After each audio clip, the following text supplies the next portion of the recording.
പല കളറുള്ള ചട്ടി ഞാൻ ഓരോന്ന് നട്ടേക്കുന്നത്. ക്യാബേജ്, വഴുതന,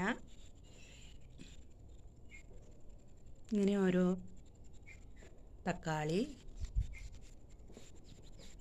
ഇങ്ങനെ ഓരോ സാധനങ്ങൾ ഇങ്ങനെ നട്ടിട്ടുണ്ട്. ഇന്നാൾ വെള്ളം അധികമായിട്ട് വീണിട്ടാവും, പഴുത്തു. വെള്ളം വീഴാത്തടത്ത് വെച്ചേക്കുക. ഇപ്പം ചില സമയത്ത് ഭയങ്കര മഴയല്ലേ, അതുകൊണ്ട് ഇനി നല്ല വെയിലായിട്ട് വേണം പുറത്തെടുത്ത് വെക്കാൻ. ഇപ്പോൾ പുറത്ത് നല്ല വെയിലായി, ഇപ്പോൾ കാണുന്നത് നല്ല വെയിലായി. ഇപ്പോൾ കണ്ട നല്ല വെയിലുണ്ട് പുറത്ത്. പക്ഷേ എപ്പോഴാണ് മഴ പെയ്യുന്നതെന്ന് അറിയില്ല. അതുകൊണ്ട് ഇതൊന്ന് ചോടൊക്കെ പിടിച്ച് കഴിഞ്ഞിട്ട് എടുത്തു വെക്കാമെന്ന് വിചാരിച്ചിട്ടാണ്.